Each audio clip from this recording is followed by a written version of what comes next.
guys, welcome back to Truth Seekers, the podcast hosted by True. I am your host. First and foremost, I just want to disclose that this podcast is based on personal theories, experiences, and opinions. We can all agree to disagree without spreading hate to our fellow community members.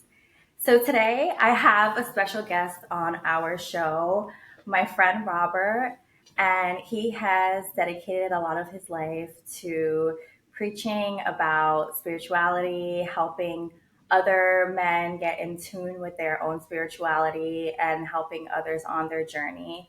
And I think Robert is the perfect first guest for me to have on my podcast. We met probably about, what was it, last year? Mm-hmm.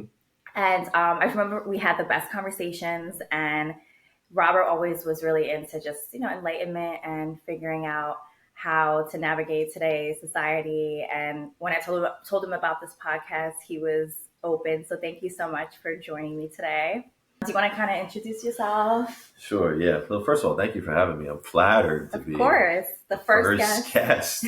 No pressure at all, right? Yeah, no pressure. So by introduction, my name is Robert Joseph, and born and raised not far from here, actually, over the Outer Bridge in Staten Island, New York. And I, by day, work in tech. So I work in cybersecurity. By night, I run men's groups, what I would call emotional body work, body release work. And overall, I'm just very curious in spirituality. That's always been something very important to me, is my divinity and learning to know God within this lifetime. So I spend a lot of time in nature, upstate, in contemplation and meditation and in gratitude. How long ago did you start getting into your journey? That's a really good question. It depends on the timeline on when I think it started when I was born, right? Like it felt like it was seated in me, like it's seated in all of us, I really believe. Right. But I always had this keen awareness. I grew up Catholic. Okay. Catholic, all boys, high school. And I rebelled a lot against classic theology. Right.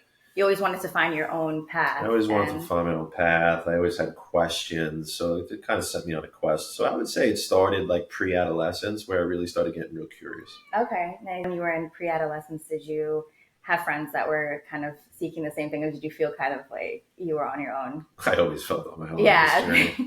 And I feel like a lot of people do feel like that. I feel like when I first started, questioning and all of that, you feel like you can't really talk to a lot of people about it because they start thinking that you're just weird and an outcast. So nobody's really searching for spirituality usually in their earlier years. Yeah, that's a good point. It definitely takes time, right? Mm-hmm. I mean, at that age, I was a kid. I was curious at best, but I didn't have the faculties to really connect with God. Right. Right. So I think usually later in life, people start waking up. Mm-hmm. For Carl Jung, the classic therapist, he said, for men, life starts at 40. Yeah. Yeah, because that's really when some people call it a midlife crisis, but I think that's the wrong term. I think it's just you start really saying, okay, my life is potentially half over. Right. Where have I been? Where am I going? Right. What is this all about? Yeah. Isn't it crazy that that's one day to the other? You're like, wait, it's not a gradual thing that you realize that your life is slowly progressing. It's one day to another, it just hits you at one moment. You're like, wait, my life is halfway over.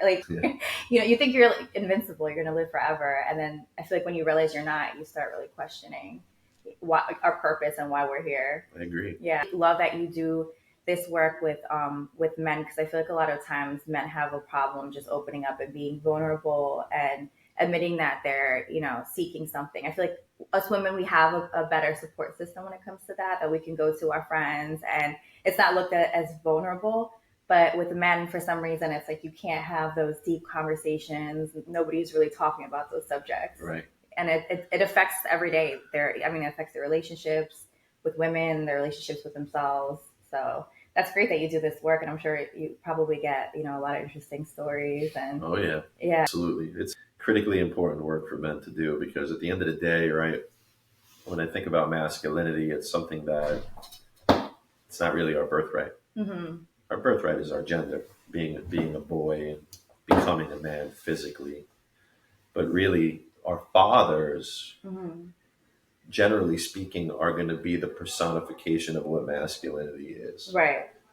And if our fathers let us down in some capacity, physically absent, emotionally absent, Mm-hmm. abusive, addicted, Right. then our role model of what that looks like is going to fail us. Right. And unfortunately, that happens a lot in life, I right? was just gonna say, when you think about it, there's more absentee fathers than ever, I feel like, and it's There so. are, and it's not just physically absent, emotionally absent Mhm. is as dangerous, Right. right? So if that's the case, and masculinity by definition needs to be cultivated, right? Because it Hmm. kind of has to be earned Yeah. and learned. Right. Then men need to go find fatherhood through brotherhood. That's what men's groups are. Right. Kind of like relearning and, everything that from childhood. A lot of men Yeah, are in such defense mode, I feel right. like, since kids, and they have no idea how to turn, like, they see masculinity as such a tough thing that I feel like they don't know how to use the vulnerability side of masculinity to. Yeah, I mean, masculinity is not something that people really talk about, but like, because no one cares, right? It's like be Hmm. a man, suck it up. But Right. in some ways, it could be a burden because we are expected to provide and protect. Right. What does that mean? That means we have to build ourselves to be able to provide and protect. Right. So there is a process of, like I said, cultivation.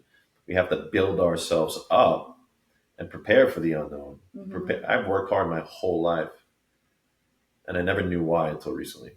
I don't have a family.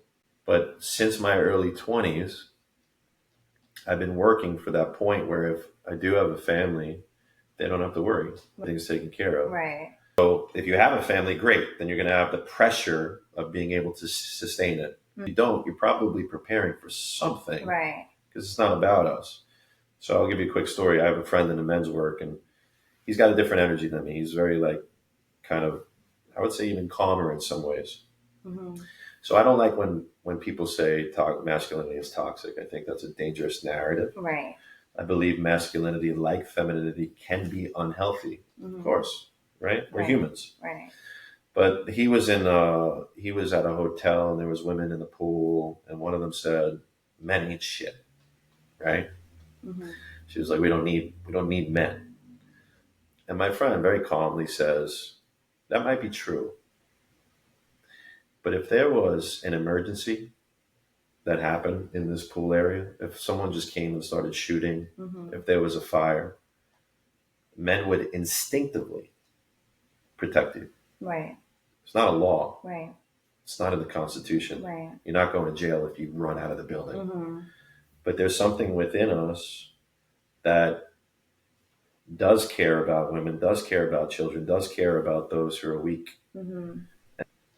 I mean, that's biological. So in a sense, it's like we are constantly thinking about how can we provide for others? How can we build ourselves up so that we have this nest egg or the people that we love? Right. It's funny because I was like, oh, I have my notes, and I actually have exactly what you just said. I feel like we don't even need notes because I feel like I literally wrote down exactly what you said, about wanting to brush on just the modern term of toxic masculinity, because I just feel like it's toxic to even think that masculinity could be toxic. I feel like we need more masculinity, if anything, in today's society. And there was a story I saw, something about a woman that she was drowning, and I don't know if you heard of it. And this man stepped in and saved her. And I guess she pressed charges, or she was offended that he had stepped in against her will, or so. It was something like, it was just like, I feel like these days, then that comes in with like the modern age feminist Right. movement too. And I feel like I feel like that's a toxic movement, in my opinion, because I feel like we both have our like perfect like yin yang when it's just coexisting masculinity and femininity. And now it just seems like everybody's just trying to be like the opposite. Like they're trying to be equal to, have a partner be 50-50 and everything be just we are equals. And then women are trying to be like men. And then we're just like butting heads instead of just coexisting and letting things take its natural flow. Yeah. So, yeah, so I agree that I hate when people use the term toxic masculinity. I think we need all the masculinity we can get, and that it's kind of an instinct for a man to provide, to protect, especially in circumstances where they can see somebody in danger. And nowadays, it's like I feel like a lot of women are hypocritical when they say that they, they're against toxic masculinity. And it's like, all right, until you need it, until you are in a circumstance where your life is being threatened, you're going to first look at the man. You're not looking at your friend. You're looking at the one man in the room that's going to, and hope they're going to protect you. Like, I'm not going to be banking on one of my friends to save me if I'm in one of these like detrimental situations. I'm going to be hoping that someone's masculinity kicks in at that time.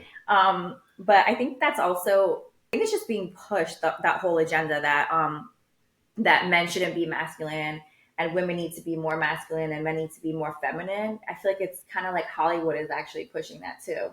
Like, it's pushing a lot of men to be feminine. Be very dangerous. I think it's just a misunderstanding, right? Because when you tell men that they need to awaken their feminine, 95% of guys are going to walk away. Right. 5% will probably understand the point and the intention of it because they're more aware. Yeah.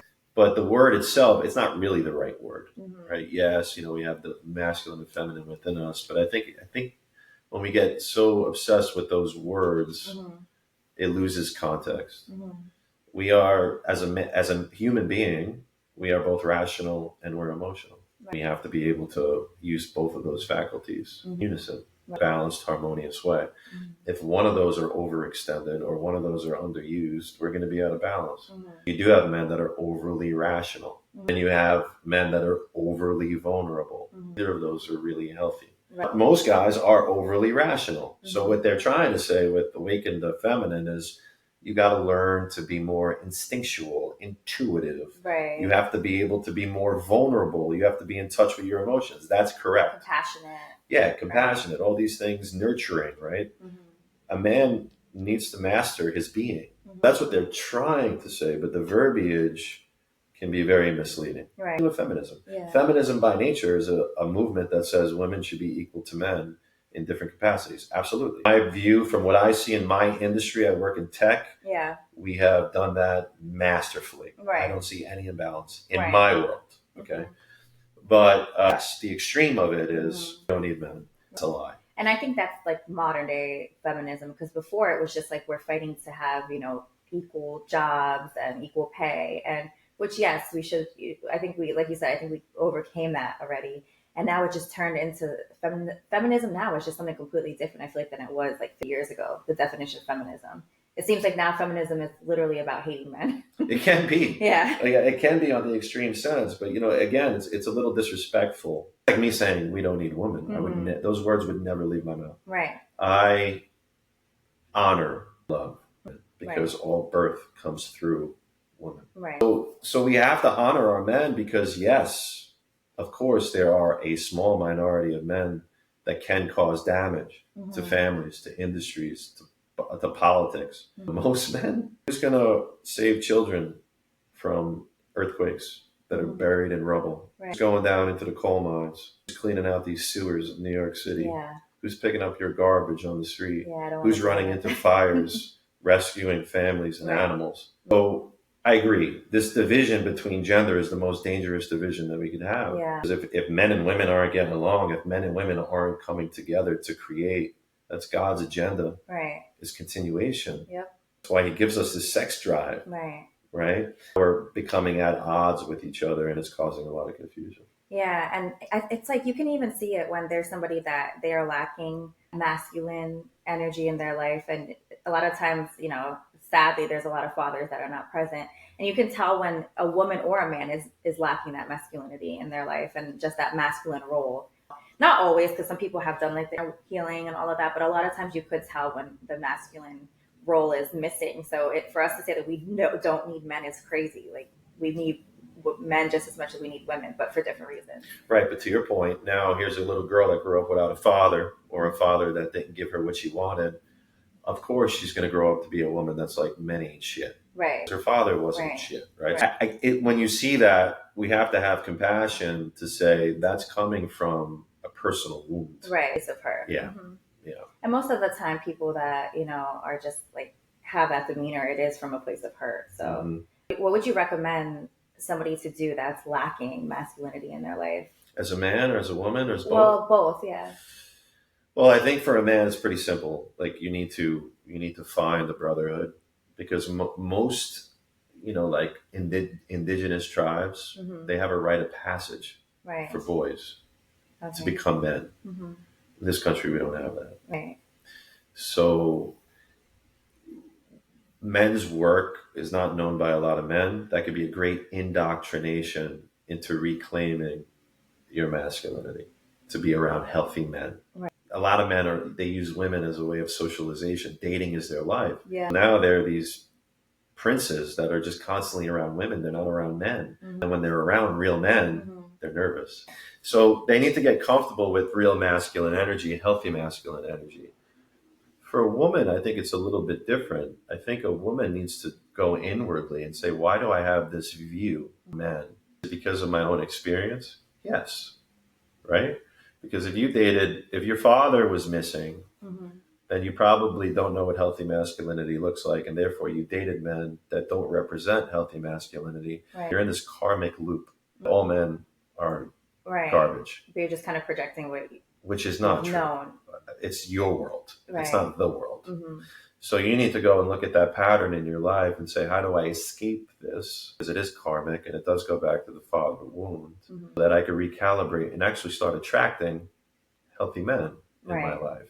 Sometimes it'd be good for them to get an example of that. Maybe she has a friend who has this amazing husband. Yeah. Maybe there's an uncle that she hasn't talked to in a while that was there when she was a child, but you got to witness it first to believe it. Right. And I think also it doesn't necessarily have to mean trauma from a father or, a father being absent. Like for me personally, I grew up with a great father, and he was always a provider.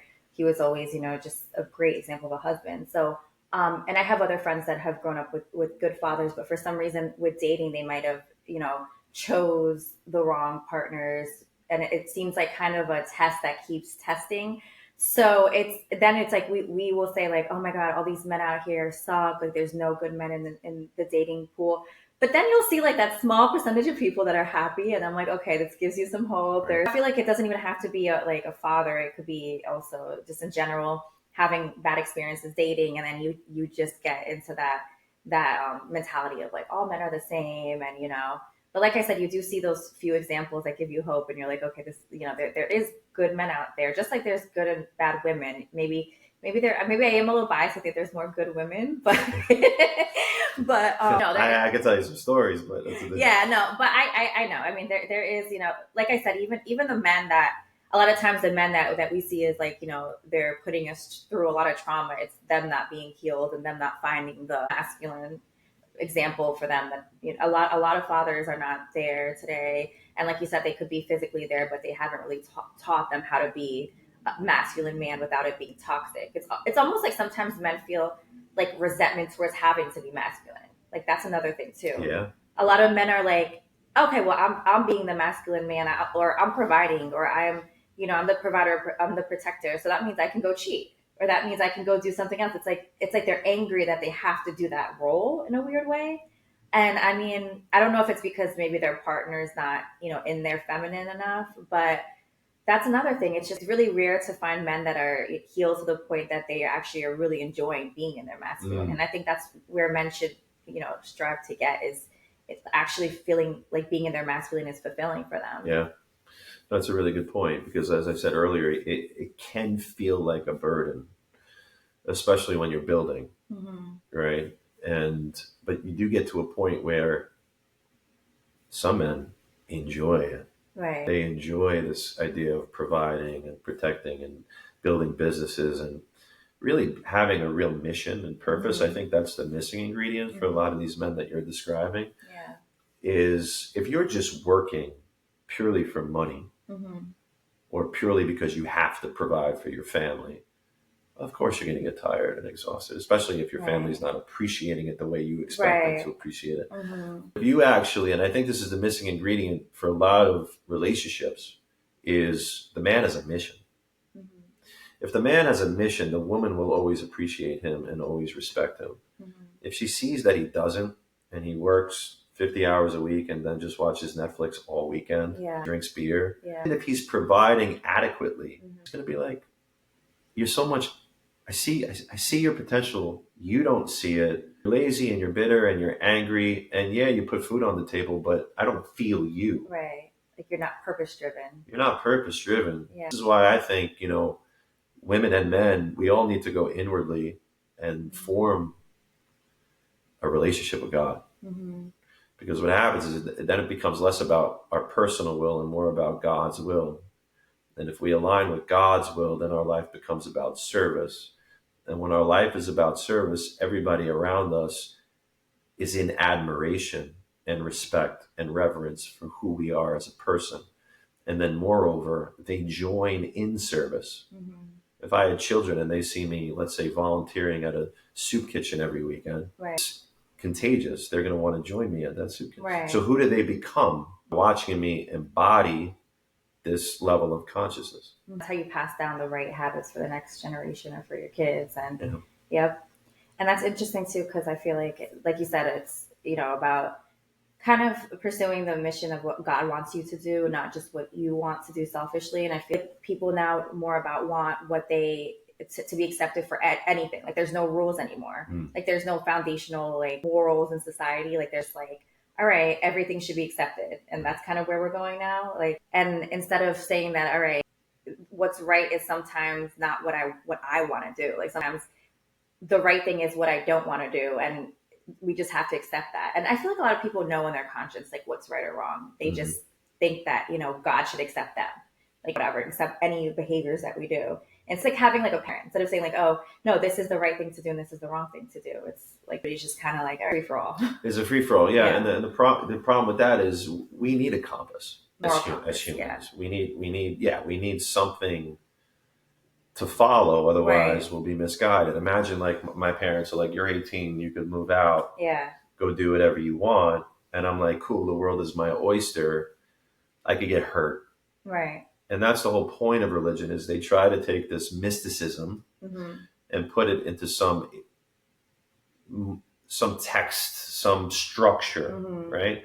Now, I'd argue that it could become overly structured, for sure. Right. And if we follow it to a T, then we could become Puritans. I think that's necessarily the path either. I do think that we need something or someone to follow, right? Right. And I think this is why, like, Catholicism, Christianity is so prevalent in the world. It's still the number one religion in the world. Yeah. And I think my opinion is it's partly because of the relatability of it. There's a man, Jesus Christ, that actually did it. He walked perfectly.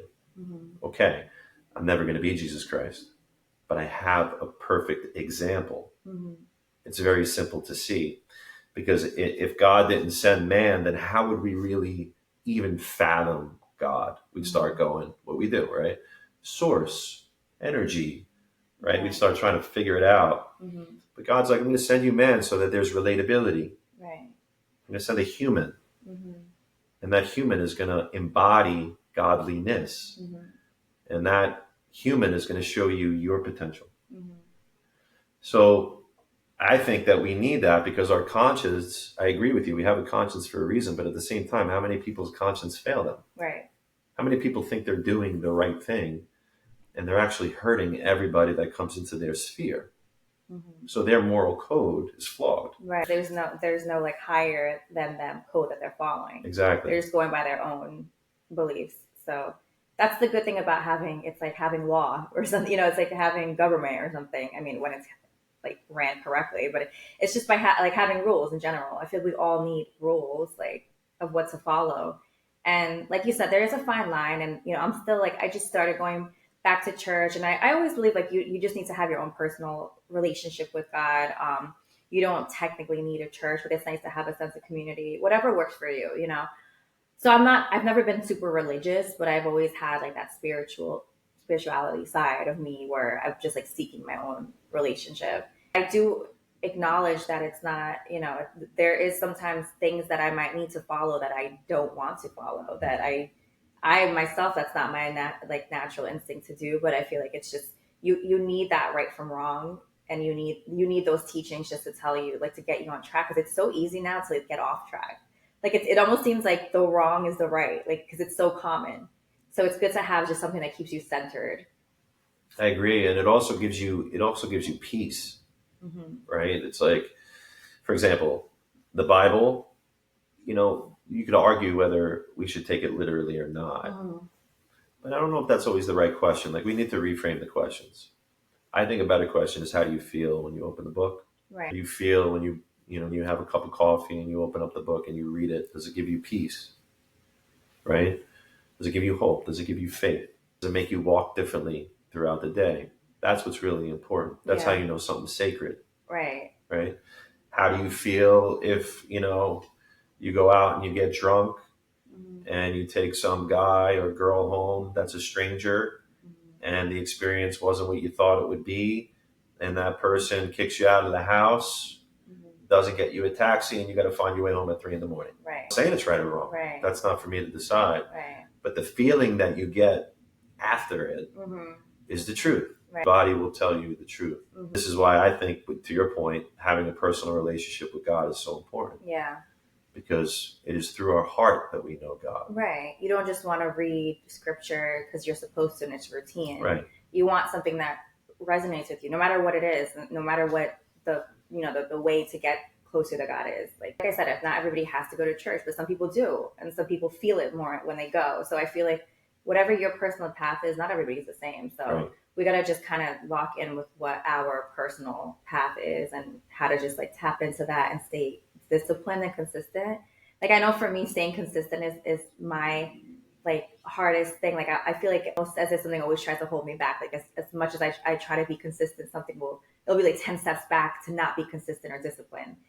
And I think it's just important when you find the right path to just keep on that track. Yeah, whatever that is for you, right? I just literally came from the park, and I'm trying to build this community in Brooklyn, or the area, not just Brooklyn. And a friend of mine is like, I want to get this woman involved. I want you to meet her. I said, okay. So we meet at the park, and she's like, tell me what you're thinking. And I'm like, I give her my vision, right? Just, I want to build a community, right? She asked me, why are you doing this? I said, I want to build a community, and I don't like to see people suffer. And I think in this city, in this area, people are lacking that spiritual gathering. Right. I give her this, what I thought was like a beautiful vision. And she's like, I'm not interested. Who was she? Was she just somebody that... She was a woman that's very much in the church. Okay. And she helps children. She does beautiful work. And I think I don't want to say triggered her, because it was a peaceful conversation, but it was like, I said, everybody's welcome. No matter their path. Right? And did she want it to just be like strictly church? Yes. So she is more of a traditional Christian. Yeah. I think that whole like inclusivity thing wasn't for her. It's almost like, no, they have to qualify first. Yeah. And see, that's why I always, like I was saying, you have to have your personal relationship with God, because we're all human, and you don't know. I mean, a lot of these, like, religion has been the cause of so much war, so much, we can only really trust in God. Like, we can't trust in humans 100%, even though people might be the messengers. But nowadays it's so hard to find just that community that's genuine. So I feel like when you see someone that's just not wanting to be inclusive, or not wanting to just spread light, and just no matter what someone else's background might be, maybe eventually she could have saved these people that were going through a hard time. But to just completely cancel it out just because that person is not in your exact religious, place in life, like, for me, that's the thing that turns me off about organized religion. Well, there's the hypocrisy is staring her right in the face, right? Right. It's like, it's very anti-Christian to say you're not allowed at the table. Right. Unless you believe what I believe. Right. It's almost like, I'm too good for you. Yeah. Like, it's anti-religion. It's anti-God. Right. It creates division. And, Jesus Christ didn't come here to start a religion. Yeah. He transcended religion. Right. So I think that's where we get confused, is like, we are the embodiment of God, which is love and service. So if you're bringing people together under one theme, which is God and love, who cares? Right. Jesus licked the lepers. Jesus sat with the prostitutes, right? So this is where I get caught up with, we have to walk the walk.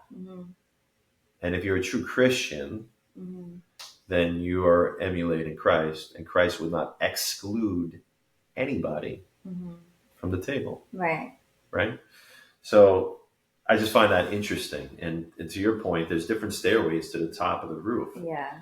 And we could all, whether it's Buddhism or Taoism, they all have honestly a lot of overlapping Right. beliefs. Yeah. So it's all the same thing. Mm-hmm. It's all belief in a higher power that created us and serving good. I mean, like that's like we were talking before we were on air about how I just realized I had a bunch of Buddhist statues everywhere, and then I was just like, I'm not Buddhist one day, and I just kind of like threw them away. But I mean, no matter what it is, I don't feel like I was ever like intentionally like serving something negative. Like it was always just serving a higher power, and maybe it had a different name at the time. Like, and I mean, I always believed in God, and I would always call it God, but sometimes it's, oh, I'm serving God through Christ, or I'm serving, God through just like the universe. A lot of people say they call it the universe or the law of attraction or good karma. And, I mean, all of these things are just kind of guidelines to make us better people. Mm-hmm. So I just hate when it's like religion is just so against each other and causes just so much like hate and so much war. Well, look what's so happening. Much... We're on the brink of World War III. Oh, yeah. Mostly because geopolitics and religion. Let's be honest. And religion has been, I feel like, the cause of most wars. So, and it's so sad because I tend to just look at humans and their heart and try to see, where they're coming from. It doesn't matter what religion you are. I've met people of different religions, different backgrounds. For me, it's all about the consciousness and the intention that people have. So it's really sad when people are just like, you're not exactly my religion. Like you can't, I can't be with, like, it just spreads hate when that's the last thing that we need right now is hate. Yeah. I feel like we just need people to come together. I mean, and then it could be somebody that technically identifies as your exact same religion, and they could be the worst person ever. So I feel like it's just all about having genuine intentions and just purity, like just having a pure soul and a pure conscience, That's it. And it's hard to, whatever path it takes you, that's great. But we don't all have to have the same path, but we should all respect each other no matter of our personal, relationship with God or with the universe or whatever, I just hate the divide that we're in right now. Yeah, it's people need love. They don't need more preachers. They don't need more extreme religious leaders. Right. We don't need some political savior. There's no cavalry coming. Right. What we need is more love. And even as parents see their children. I speak to it as a brother to a sister that had a lot of dysfunction growing up, but I look back now and my parents did the best they could with her, but they thought she needed help. So what happens when you think someone needs help without them admitting it is you drag them around from doctor to therapist, and they poke her and they question her and they put her on the machine. Right. But really, love is the only medicine in this world. Mm-hmm.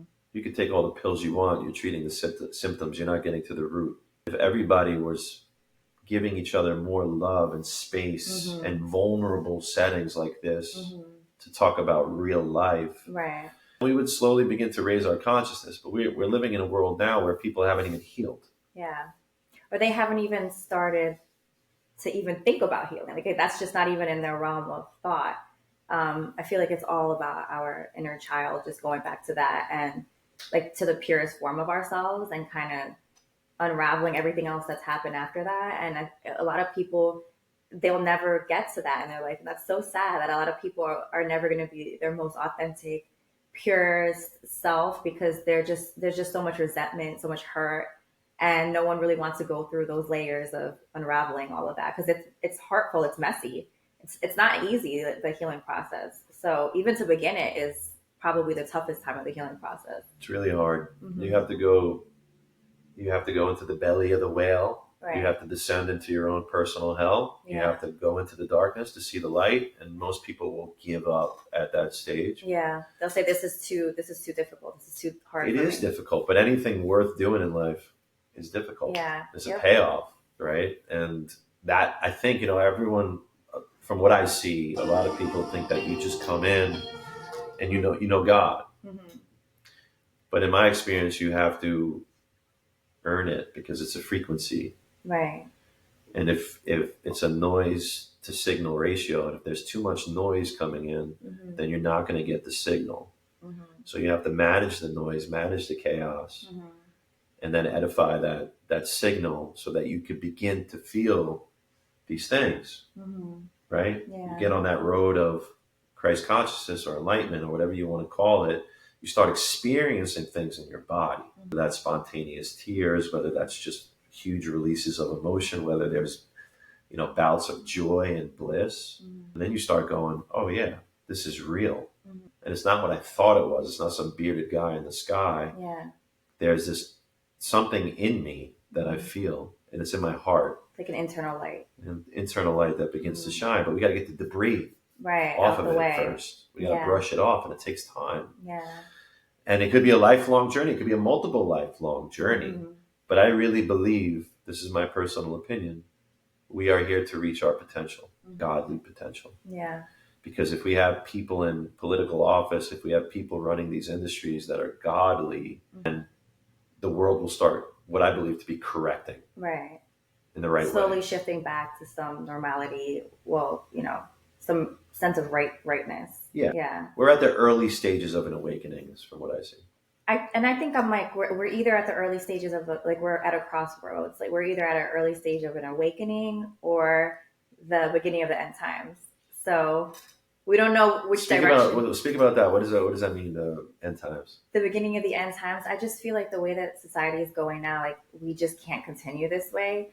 Even down to just, I feel like there's just so much negative and demonic, I guess you can say, forces, Hollywood, politics, everything, that society can't sustain itself for much longer because they're pushing men to be more feminine, women to be more masculine. Like the roles are just completely going the opposite of the natural order. So I feel like all of that, and also when we get to the point where there's no right and wrong, I feel like we're either at a brink of people are going to wake up, or it's the beginning of the end because we need a reset. I feel like in order for us to get back to how things are supposed to be, we're going to need to completely reset if everybody else is so far gone. Yeah, there's esoteric beliefs that we are where we're supposed to be on a grander scale, which may or may not be true. It depends on what you believe. But yeah, we need the resistance. Yeah. We need the resistance in order to evolve. We need the dark to be able to identify the light. So I do think that we're on this we're on this precipice of something bigger. And it might be where you have this small set of people that break off from technology. Right. Right. Like during the pandemic, a lot of people bought land, including myself. Oh, okay. We didn't even know why we were buying land. Yeah. Consciously, but subconsciously we did. You knew it was the right thing to do. Yeah. Yeah. So, there's this sort of this preparation of hey, the world has always been a little bit mad, or there's a darkness to the world because we live in a 3D polarity. Right. But now it's being exposed because of the internet. We have this whole network of information.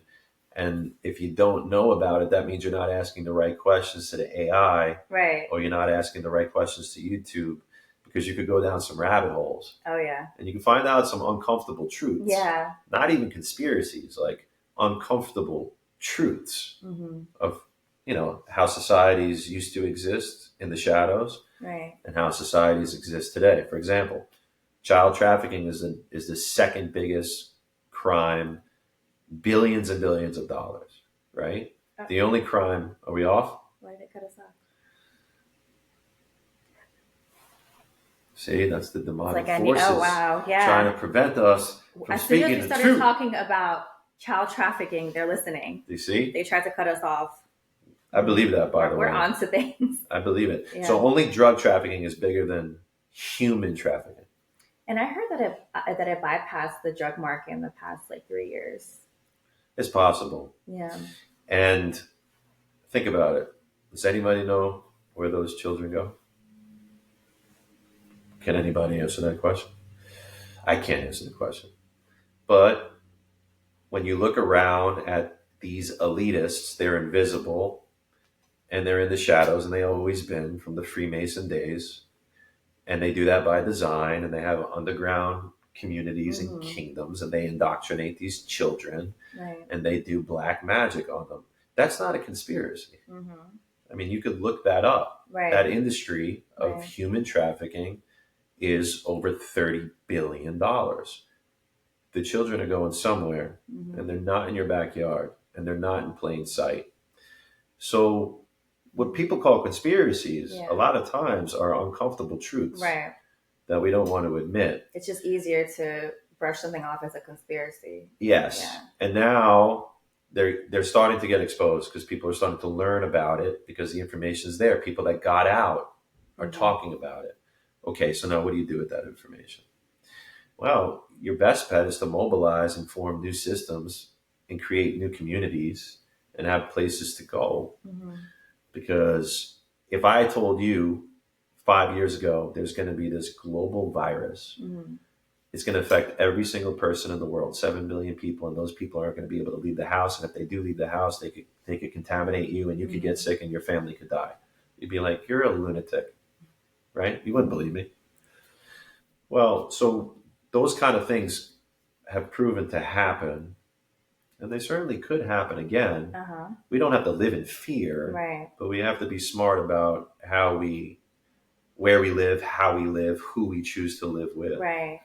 And back to just how you said, like you purchased land, and me and a couple of my friends are always talking about how we feel like that's going to be the next step is just building a homestead with like-minded people. And that's kind of why I wanted to get into just building this podcast too, is because we don't know if we are going to need a community. I mean, we all need community, but now more than ever, we need like-minded people. Like, yeah, I feel like just about having kids, I like I'm going to need a sense of like-minded people in a community because nowadays everything they're trying to indoctrinate kids with is insanity, and that's why I think a lot of people are realizing, especially after COVID, that something can happen in our lifetime, and it has happened. And I feel like we've just been living through all these random events that we're kind of numb to it. But I feel like nothing's more important than having like-minded people around you because for me that's what keeps me sane. Like I would have thought I was nuts a long time ago if nobody around me had similar views and I don't have these like conversations with a few people in my life. I would just be like, what am I just going completely psychotic? Because when there's and that's why I wanted to start the podcast because I'm like, there's so many people that probably think they're nuts, that probably are like, they don't have anybody to talk to, they don't have a community, everybody around them is completely asleep to what's going on, and they're probably like, why do I feel this heightened sense of something around me is happening, or it's just, I mean, I think community is so important. It is, and getting this message out is really important because the reality is, like, Christ talks about the narrow path, and the narrow path, there's not a lot of people on it. So in some ways, it's easier to stay within mass consciousness because it's not lonely. Right. You could sit there and argue about Trump and Biden and all the nonsense in the world that's meant to keep us distracted because we know that's not the end game. These people aren't making the decisions, but we can get caught up in the Netflix series and talk about, these things that we just consume. Right. And there's a few people that are like, I think I see beyond the veil. I'm starting to see beyond the veil. I'm starting to see beyond the agenda. And when I talk to people about it, they think I'm crazy. Okay, so I'm going to shut up. Right. No, don't to shut be up. normal. I'm going to shut up to be accepted. And I mean, it's like you kind of feel like you gotta dumb yourself down to someone else's frequency to kind of like fit in with them. And I mean, and that's, there's a time and a place, but you need to, I feel like it's important to have people in your life that are on the same page of just what's really happening. I agree. Yeah. And it's hard to find these days. So that's kind of why I was like, I wanted to start this and just, whoever's going to need to hear it's going to find it. It's like a portal. Right. And like I said, there's so much information out there with different frequencies and different messages. And this is one of them that I believe to be a higher frequency. So it's going to be a warm feeling. Like what I usually say when I do a podcast at the beginning is don't listen to a word I say. If it doesn't resonate with your body, then don't believe it. Right. And that goes for anything. Right. So if someone's here and they're still listening to this, that means that they're in agreement. Their body is in agreement with what we're saying, with the frequency, with the transmission. Right. Because as you climb the ladder of consciousness, you realize is most things will not pass the sniff test. I can barely consume anything. I haven't watched. People ask me, have you seen Game of Thrones? Have you seen this? Nothing. I don't watch most films. I'll watch some YouTube videos, but I watch very carefully on the person speaking. Right. Because even if the message is of light, the transmission is not of light. So I'll have to shut it off. I threw out most of the books in my house. I threw out tarot cards. you start being very sensitive Mm-hmm. to the energies, not of just people, but of anything that's being transmitted to you. Right? Right. I can't go into a bar like I used to, or a Yeah. nightclub, or Yeah. I almost had a panic attack last time I went to Vegas. Oh, well, that will do it. I actually Yeah, did have one of my worst panic attacks in Vegas the second time that I went there to celebrate my 25th birthday. Something about, I guess it's just something in the air in Vegas. It's very sinister yeah, and it's a lot of energy. Um, so Vegas is definitely a place that is not the place to go when you're on your healing right. journey. I mean, I lived in Vegas for a year, but it's funny. When I was living there, I wasn't really in the party scene in Vegas. I was doing house things with my friends. So it was a lot better. But in general, it's funny you say that, how you feel like you can't even step into a bar. I'm going to do an episode soon with one of my friends who she was sober for the past like 8 months, and just how it shifted her life, because she was, we would always hang out and drink together. It was just a normal thing that we would do, drink and hang out and talk. It was just a part of socializing. And it helped her life so much as she's like cut off alcohol from her life.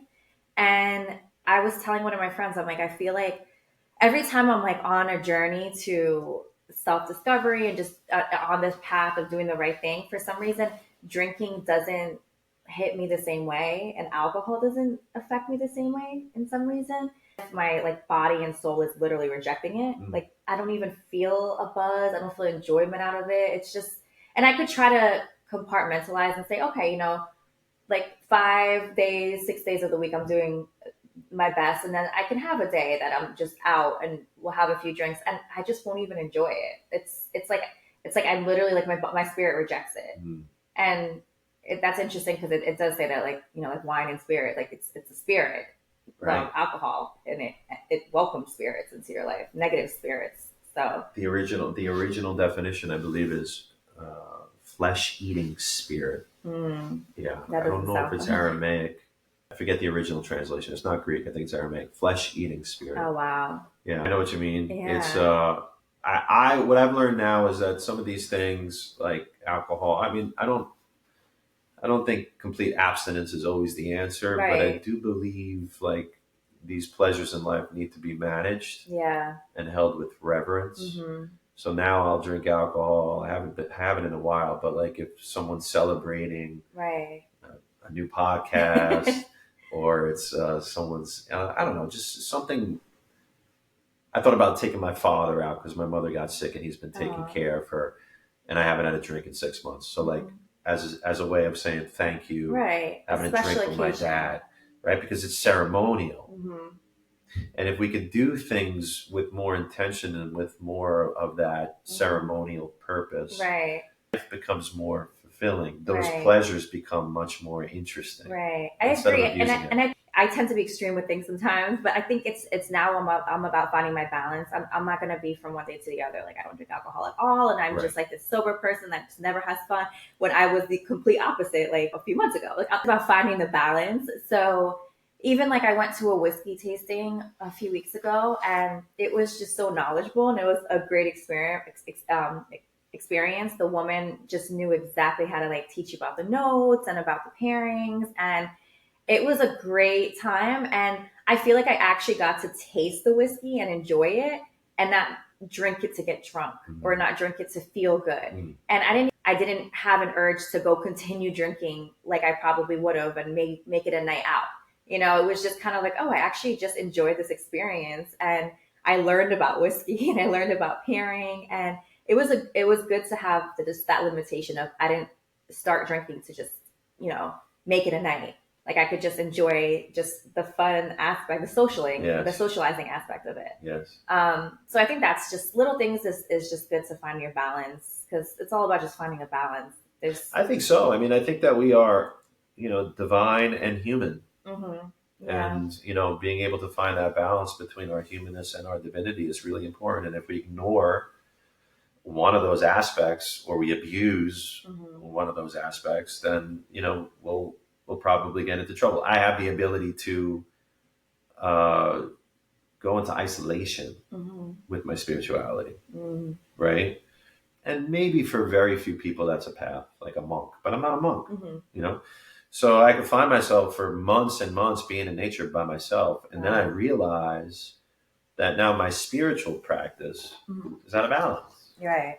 Because everything is spiritual, and my interactions and my connections and my relationships is where I'm actually going to practice that spirituality. Right. I'll go mad if I just stay in the woods and just try to commune with God every day, all day. Right. So I think, I do think harmony and balance is what we learn from nature. And I think the word nature is really interesting because it's a homonym. It's our human nature and the nature that we witness and experience outside of us. It's the same thing. Right. So the lessons are all around us. But I agree with you. I think balance, no one would ever argue and say, oh, it's true. That's a stupid idea, balance. No one would ever say, because it sounds like a fundamental truth to me. Right. And I feel like it's just about being authentic. Like you don't want to, you don't also want to have these like ups, highs and lows where it's like you try to do something so strict by the books and then it's like you rebel and then so it's just about finding like that sweet like median. And that's what I'm working on, because it's easy to get rigid. Yeah. Right. Especially when you walk in the spiritual path, because you start getting obsessed with this like idea of morality. Yeah. And morality is not so black and white, right? It's like we have to find for ourselves our path, the balance within it, allow ourselves to be human, to have fun, to experience different things so that we can learn and gather data. Yeah. But at the same time, don't get lost within it. Yeah. Right? So it's basically about just being authentic. Yeah. In whatever you do, not doing it to just be an extremist on either end. You know? It's like, and a lot of times these vices are just really to mask something else. So partying or going out and drinking and stuff like that is just really to mask something else that you're putting off and avoiding. But then sometimes overly, it could be the opposite, like overly, becoming super religious, that it's like cult-like, that's also a way that some people are masking something as well. So I think it's just like a never-ending journey, just trying to find your most authentic self and what works for you, because only you know what's going to work for you. I agree. No one has the same path. No one has the same path. Yeah. That's the absolute truth. And however, I think authenticity is a really important word, because I know what it's like to wear a mask, and when you live behind an image and you pretend to be someone you're not, and to seek validation from everything and everyone, it's not real. But to be able to sit with yourself and say, I love myself. This is who I am. I'm unique. Right. I'm different. Yeah. I'm a child of God. We all are. And not get caught up in what other people are doing. Because I think it's really easy to do that, to be like, what's wrong with those people? And what's going on with this? And it's like, that's their path. Right. Maybe their soul chose that path. Right. Maybe that's going to be us in another lifetime. Right. Yeah. So can I accept the chaos around me, the world around me, the changes around me, and still be centered within myself? Right. People take different paths to get to their ultimate self. So like you said, we can't judge somebody from the outside because they might be in their worst, the worst level of their path. They might be on a level 0 or a level 10, and they have to go through all these trials and all this chaos to get to their ultimate self. So we're not the ones that's supposed to be judging, because we've all been in areas of our life where people could have looked back and be like, wow, they really don't got their shit together. Right. Exactly. Yeah. And I see these people on YouTube that go to like college campuses and try to convince transgenders that they're wrong or whatever. And I'm like, has that ever worked? Is that ever going to work? Right. No. I mean, it's love, it's acceptance, it's, maybe not understanding, because not everyone's going to understand it, but who cares? Right. At the end of the day, who cares? Like, the only person that we could change is ourselves. We have to become the change. And we all have to dive into our inner worlds to find that authenticity, to find our heart, to find our souls, to find perhaps why we're here. Yeah, and the more that somebody's telling you you're wrong, it's not going to help them. It's not love. It's not going to heal them. So it's like, I think that's a good point, because people's approach could be a little bit more sensitive, and maybe if they had a more sensitive approach to things, people would see that what they were doing was, not in their own best interest. So, and that could be with anything, that could be if somebody's just going down the wrong path of drugs, of, whatever, and you're telling them you're wrong, instead of saying like, what's real, like, are you okay? Like, how can I help you? Right. Or being compassionate of how they got there. Yeah, there just needs to be more compassion today, I That's feel it. like. There's this idea that like I've heard people say, "Oh, you're a healer," right? Because I do certain body work and stuff, and I don't like that term because I think we all have healing capacity, Hmm. and the reality is, if even if I help somebody, I'm just guiding them to go back into themselves to heal themselves. Hmm. But I've signed up for so many workshops to learn techniques, Hmm. and everyone I've canceled. I've lost thousands of Really? dollars because God always tells me there's nothing to learn. It's Mm. love. If your heart is open, your hands are open. Hmm. Your hands and your heart are connected. That's why people's hands are on fire when their hearts are open and they touch you. So as long as you keep that channel open Hmm. between, your crown chakra, God, and your heart as a vector, then the energy will run through, and the surroundings that you create, and the settings that you create, the space that you create is the healing. Hmm. And anybody with an open heart can do that. There's a lot of people that have learned technique, Hmm. but they haven't healed themselves, or their heart isn't Right. open. Yeah. They could actually do a lot of damage. That's why I don't let any Reiki practitioners, anybody Yeah. touch me. Very Yeah. rarely. You got to be very careful with that because that's why I haven't done Reiki in a while either because you don't know what that person they're holding within them and the Sure. energy that they're transferring to you. So you could be hoping to get good energy out of it, but you're getting all their bad energy on you after the Yes. Reiki healing. Yes. So that's another thing you got to be, and also people in those. Well, I'm sure like you got to really meditate all of like to not absorb people's negative energy and pass it on to you and pass it on to the next person. Mhm. So it's difficult. That's why I feel like you just have to pray for your own discernment and own path that will work for you. Because I feel like a lot of us are just so desperate for the truth and to find something that we'll go like in any direction that we feel like is there. We don't know. Sometimes it could be just led by the wrong thing. It could be like it could disguise itself as a positive thing, but it's really put in our place as a negative. There's just so much trials and tribulations you have to go through to really get to that ultimate place. But I guess that's just life. That's just It's our life. We all start off as like a bumblebee, like just collecting as much spiritual data that we could get. I was yeah. I was like that, and then you get to this point of discernment Hmm. where you're like, this doesn't feel right Yeah. because your body's sort of upgrading its frequency, so you can pick up on things that aren't true or don't feel good. Yeah. But we do tend to start with, I want to get better, Hmm.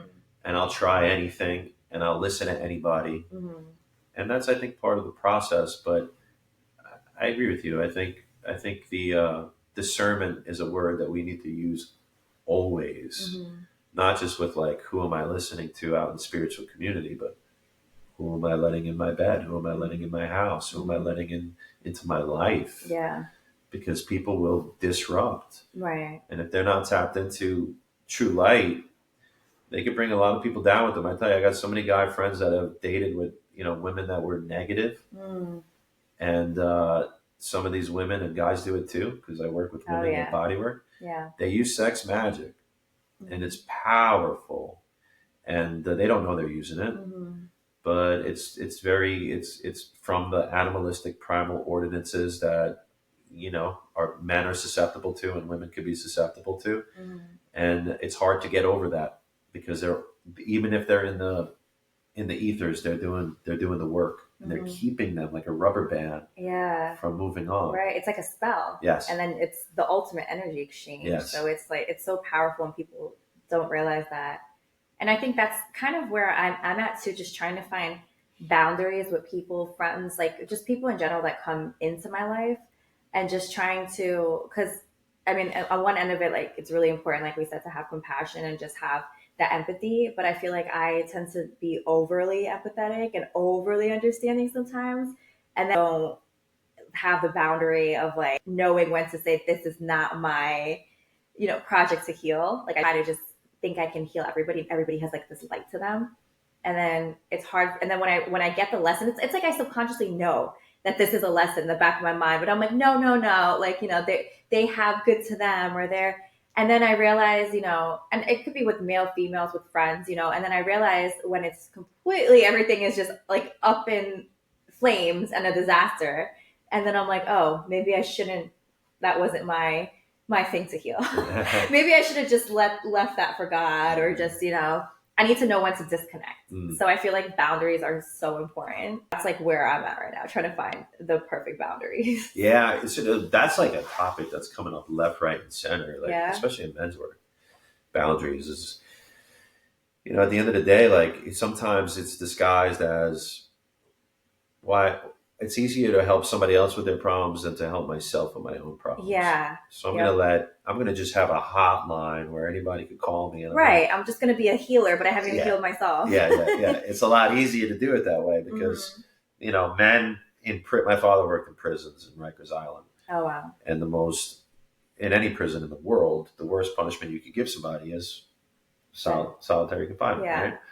Why? Because these men don't want to sit with their own pain. Mm. They'd rather go out into the yard and risk getting shanked by their enemy, Right. some other crazy prisoner. Right. But to sit in a hole for 5 hours with their own thoughts, with their own emotions, with the things that probably caused them to go into jail, they will not do. It's more hurtful. It's scarier. Scarier. Yeah.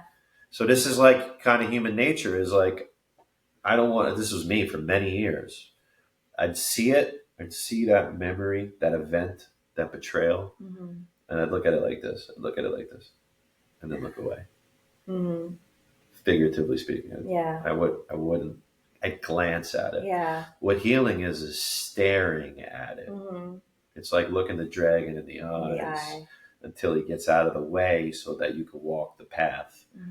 But it's painful to stare at the dragon in the eyes because that means remembering and potentially reliving that event temporarily to heal it. Right. Because the only way out is through. Through. So yeah, I'll talk to my friends. Oh yeah, you broke up with your girlfriend. Okay, let's talk about it. Right. It's easy to talk about your stuff. Yeah, it's easy to talk about your stuff. Distracting me doing my healing. Right. That's kind of what a lot of people do too. And I feel like that for me, I'm like, okay, if I can't heal myself, let me go heal everybody else. Yeah. It's going to make me feel so much better. Yeah. And then and then those people end up just taking and taking and taking. And then it's just like, and then things blow up and it's like, oh wow, I shouldn't have even, some things you just got to leave up to God. You can't be the healer of everybody and the healer of everything. And just, you have to learn how to separate that. Because your space is sacred. Yeah. Your time is sacred. Your self-healing is sacred. And at the same time, like, if you're one of those people that's listening, that's a sign that maybe your path is to serve and help other people. Because empathy is a beautiful gift. A lot of people have sympathy, but not a lot of people have empathy. Like, for example, like, everybody loves their own children. It's not a hard thing to do. But loving all children, feeling for like the children in Gaza, that's true empathy. That's angelic empathy. Right. And if you feel like you want to help everybody, then that's a sign that you're here to serve God in a really big way.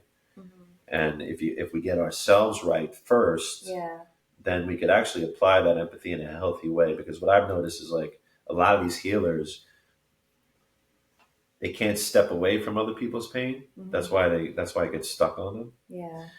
But like a true king, let's say there's a king and he's looking down at his kingdom and his kingdom's on fire. He's not going to drop to his knees and cry. He's going to look at it go on fire. He's going to feel it, but then he's going to do something about it. He's not going to get emotionally attached to the event. And right now I have friends that are like Palestinian, and they can't get out of bed. I understand it. Yeah. But those people are also, some of them are incredibly gifted healers. Their power is at like 10%. Yeah. Their capacity is 100%. Yeah. And it's at 10% because they're still stuck in sympathy.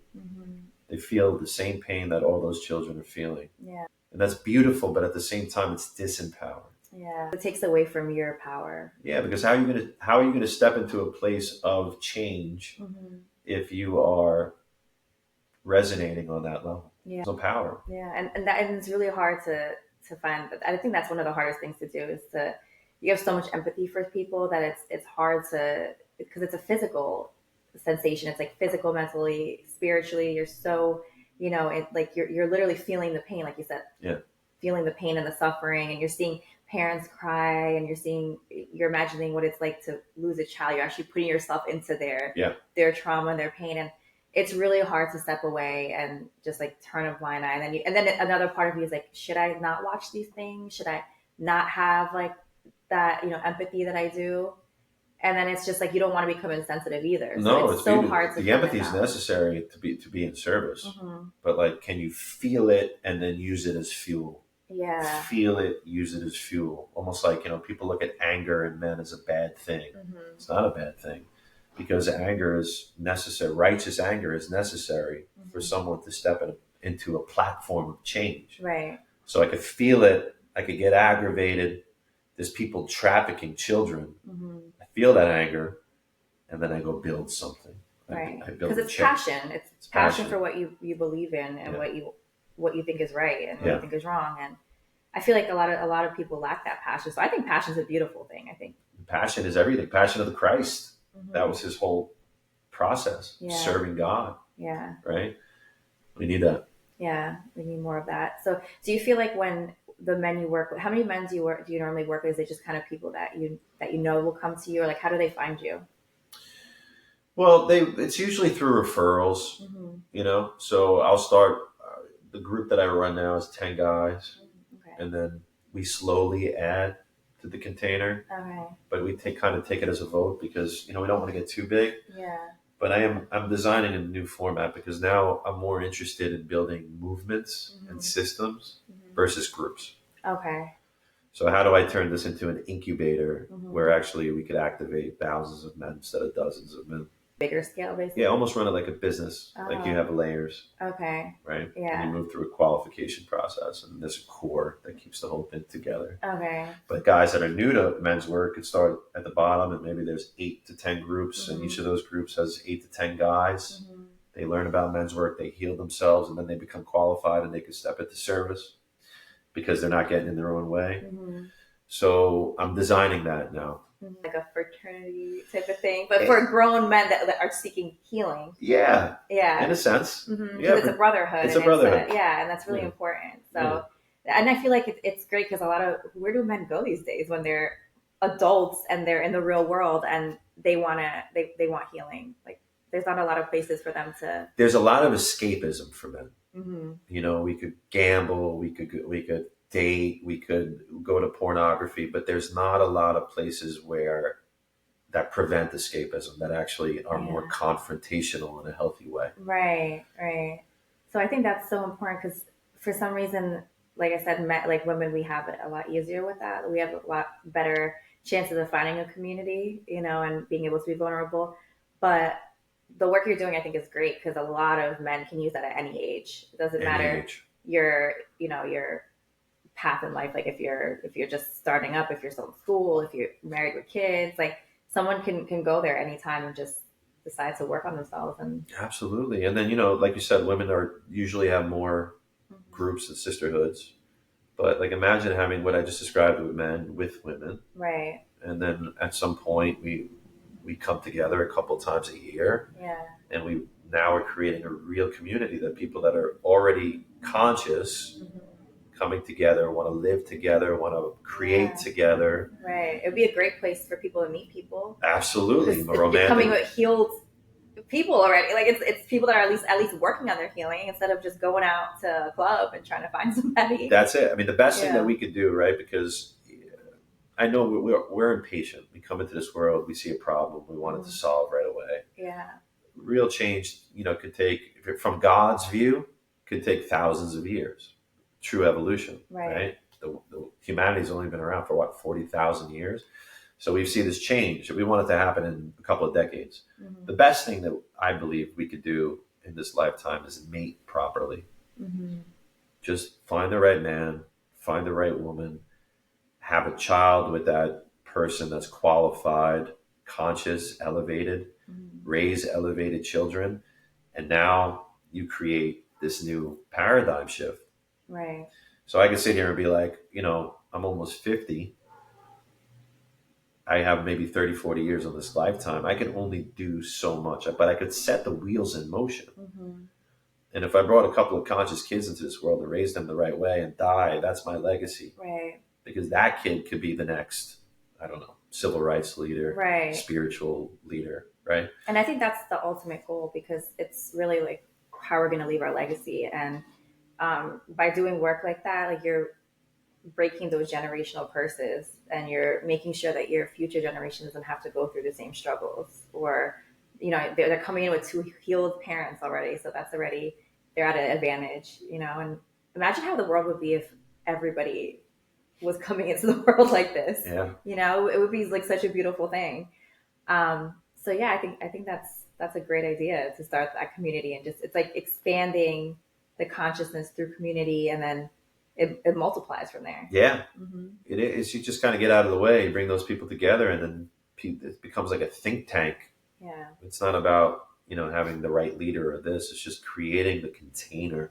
Mm-hmm. Everything happens. It's like if you threw a party and you invited 100 amazing people, it's not necessarily about you. Yeah. You've already done the work by bringing those people together as a Mm-hmm. connector. It's not what you say that night. It's not what you wear that Right, night. It's yeah. like you already did the magic. Yeah. You see? Yeah. You brought together the right people. Yeah. And, and I think the right theme, which is always God, in my view, because anything absent of God it's going to crumble at some Mm-hmm. point.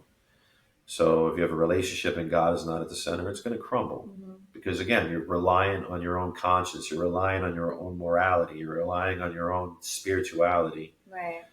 But what do they say? Couples that pray together stay together. I believe that. Yeah. I believe it, because the most masculine thing a guy could do is have a relationship with God. If my wife sees me praying in the morning, asking for forgiveness, asking for strength, she's going to feel safe, no? Right. I'd imagine. Yeah. Right. So now when I go out with my friends, she's like, my husband prays to God every day. He gives grace before we eat. He's a good man. Mm-hmm. I know he's human, but I don't have to worry about him the way I did about my ex-boyfriends, right? Mm-hmm. So this brings in a whole different element to our humanity. Right. So when we build community around that, we know that it's good. We know that it's pure. We know that there's a momentum behind it. Right. There's a driving force. There's a driving force. And when the Bible even says, when two or more gather, I appear. Mm-hmm. And I've seen like crazy stuff I can't even talk about that some people would call miracles. Yeah. When 3 or 4 men in a men's group that truly have God in their heart get together, Mm-hmm. I've seen miraculous things happen, because that's when you start seeing forests light on fire, Right. clouds move in really strange ways. Yeah. Portals open. I've even seen where it looks like there's a spirit just bouncing around. Like, it's insane. Wow. It's the power of community. But not when you're by yourself. Usually Yeah. when there's the community together. Yeah. Yeah. Because really so fast. much forces joined together. Yes. It's like, imagine like if we all put our intention on one prayer. They've done this in the world where like everybody's praying for the same thing. Mm-hmm. And that manifestation that happens through that energy that moves is huge. Yeah. Because intention is everything. Right. So it's all these intentions focused on the same thing. Something's bound to be moved.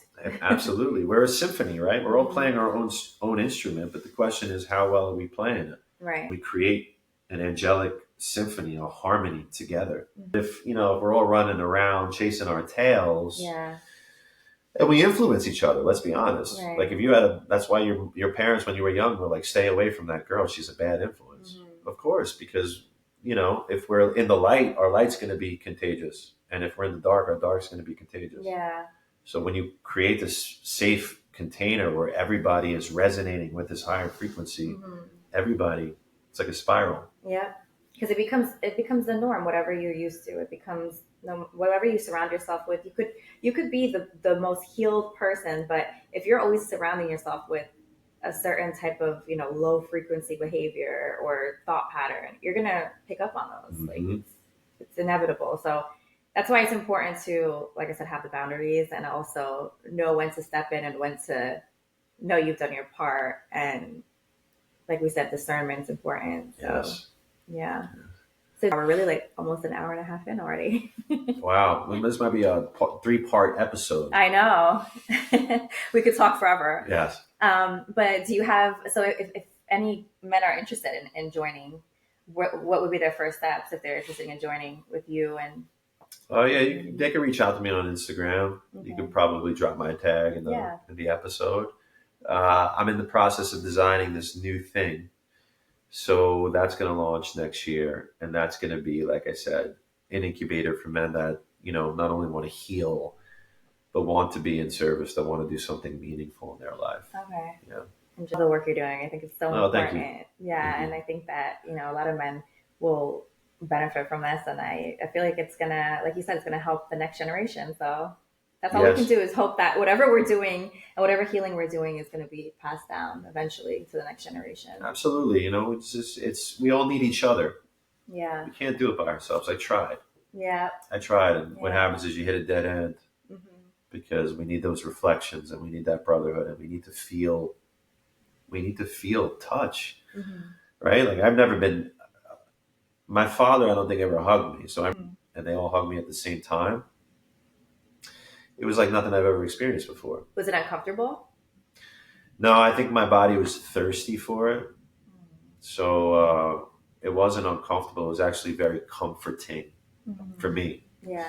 You were ready to receive I was at ready that to point. receive. So, like, how many men are just yearning Yeah. for affection and to be seen and to be heard and to be held Right. by powerful dudes? Like I have a lot of women that are like, where are the conscious men? I'm like, they're out there, they're doing the work. Yeah. So yes, it's good work, it's important work. Anyone that's interested could reach out, and this is how we start. Another commercial. Yeah. We're getting Should have sponsored. done. There's a lot of sponsors for this I know, right? I feel like we should be getting like paid for this. Yeah, thank you so much for doing my first episode with me and being a guest on my first podcast episode. Appreciate it. And if you guys want to reach out to Robert, and any men out there want to see what his work is about, it's really great and it's truly beneficial. So if any of you are looking for a sense of community and need that strong sense of masculinity and just guidance in your life, I definitely recommend reaching out to Robert. And I'll link his Instagram and his, I don't know if you have a website, but I do. yeah, I'll link Yeah. all of his social media. So Thank you. It was an honor to be your first guest. of I'm course, flattered. I hope I did not disappoint. you did amazing. I Thank think you. they're really going to enjoy it. But Thank you. yeah, guys, stay tuned because I'm sure me and Robert will have a lot more topics to discuss eventually. Yeah, we could go for hours. Yeah, we could definitely talk for hours. But thank you guys for joining us on this episode. I hope you enjoyed.